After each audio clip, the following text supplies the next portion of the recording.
Hey everybody, I'm JoPro, and I'm back from a long period of time without any videos talking about my favorite thing in the world, Paper Mario. So this video is going to be a really quick little showcase of a project that I never finished. Unfortunately, I've been too busy, and so I had to decide to let this project go. I think it was a little bit too ambitious for me, and so I've decided that I'm gonna still show you guys everything I made up to this point. So, the idea of this project was to remake some places in Paper Mario the Thousand-Year Door by hand, to make it like a paper cutout, like a paper little paper mache thing of dioramas made completely of paper and 3D printing. So these are some of the locations I had started working on. Essentially, my task was to retexture things like the floors, the backdrops, backdrops, doorways, things like that. I was going to remake everything, print it, 3D print other things, and make full dioramas of different places from the game, including these 4 locations, as well as some places from other chapters in the adventure, like the train in Poshley Heights and some of the other locations. So once again, didn't finish because I just kind of ran out of time, realized it was going to take months and years to make this project, and most importantly, I didn't have a good way to print things high quality. When I would print with a generic printer, it didn't look like it did on the computer, and it would have been a lot of expense to make this look right, so unfortunately I had to not do it. Okay, so I'm gonna go ahead and show you guys the first thing, and let's go. This is the chimney. It's just a basic retexture of the chimney from Bobbery's house. So you see that chimney there. I was going to be able to make the entire thing and cut a hole in that part right there, and that would have been this chimney here, and so that is the chimney. Alright, the next thing is the door from Bobbery's house, and you can see the door right there. This door has a little handle, and it has a nice fade, because as you can see, it's a little bit more of a faded material than the rest of the house, and so that's kind of a high-res, high-texture version of that door there. And then we have the floor. So you can see that floor right there is this floor right here. It's just the same thing, pretty much the same angles of the bricks. It's just a, high-res version. And next we're gonna have the wall, and this wall is pretty much the same wall that all the buildings in Rogueport use.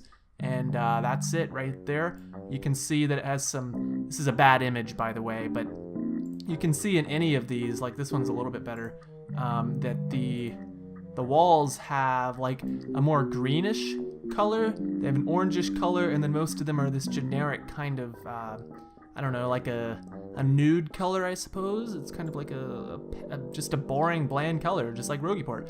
And so you can see there, that is just a higher res version of this same brick here. And so the idea with a place like Bobbery's house, whoopsie, we gotta go back, okay. The idea is that I was going to, print out the walls, make them into this shape, print out the chimney, make that, the door, the floor, and then I was gonna put these little crates and axes up and make a little 3D printed or carved table there, and then hang the light from the top. And then I was going to make a story out of it and do like stop motion of Paper Mario walking around and have it be a real life diorama. And I think it would have been super cool, but again, it would have just taken too long.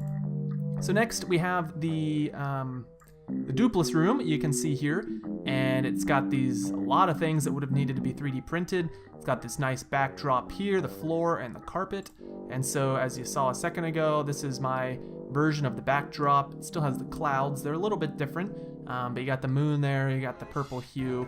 It looks pretty much the same as it does there. The next thing is the floor, which would have needed to be expanded a little bit. It's a little bit too small, I guess you could say, but that is the same floor as what you see here, and so that's what we would have gone with. And then you got the rug. I had some trouble working on the rug. It was a little tricky because of the angles, and it's not quite done. As you can see, there's still some fine-tuning that would need to be made with some of those black cutouts there. But this is one of the last things that I was working on before I canceled the project, was indeed the rug, which you can see right there. And then you got the walls. This is very much unfinished, and this picture doesn't really show it very well, but these walls over here are basically just one color they're monochronistic, but they have a little bit of like dark shading. And so that dark shading is this dark shading. And again, it's very unfinished. I just done the color mapping. Okay, so then that's for later. Another thing I have to show you though, in regards to Duplus's room, is once again, there was gonna be a lot of 3D printing involved. So this is one of the only 3D prints that I had completely finished. And so I have it here to show you. And I had posted this on my Twitter channel, which if you're not following, you should, a few months ago, and one person actually guessed what it was. And it is indeed the TV from Duplus's room, and I'm very proud of it. This is the first 3D model I've ever made, and I didn't have too much trouble with it, but it's been so many months since I worked on it that I've forgotten everything how I did it. So that kind of sucks, but for comparison's sake, once again, whoopsie, you can see the TV right there. It's got the same kind of angles, and then of course I would have painted it in, but that is indeed the Duplus's room. Now I'm kind of tempted, I may still do this on my own, is go ahead and model the entire room and just make a 3D high-res model of it and then try to color it in and make it be like a nice HD 1000-year door thing just for fun.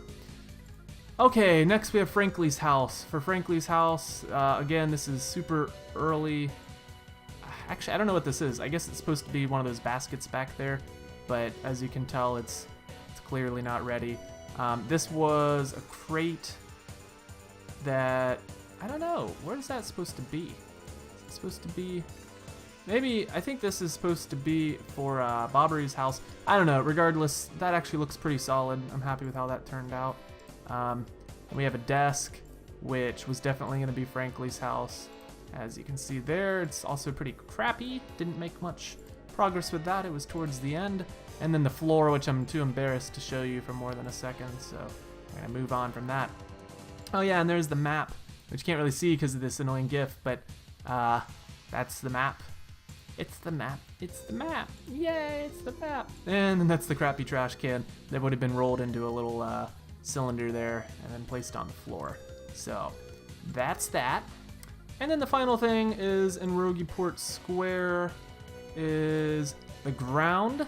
I do indeed have a thing for the ground. As you can see, it kind of repeats, and so I would have had to have still improved that a little bit because it's not one solid original texture.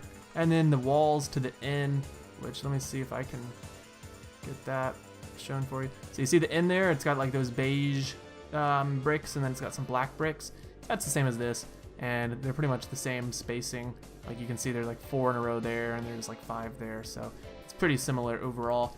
But that's all I got to, and if I had finished the video or the project, there probably would have been 10 to 12 or 13 different set pieces, different dioramas, and unfortunately I just realized it was too ambitious, was going to take too long, and then the print quality wasn't even going to be worth it, so I had to cancel it, and it never got to come out. But I wanted to show you guys what I'd made so far, and if you guys like this, then who knows, maybe someday I'll do it, or at the very least I might 3D model some of the locations from the game, because that's a lot easier than, you know, printing everything and cutting things out and doing all that stuff. So maybe I'll still do it. We'll see. So let me know what you guys think. Don't forget to follow me on Twitter, subscribe to my YouTube channel, and I'll see you guys next time. Bye bye.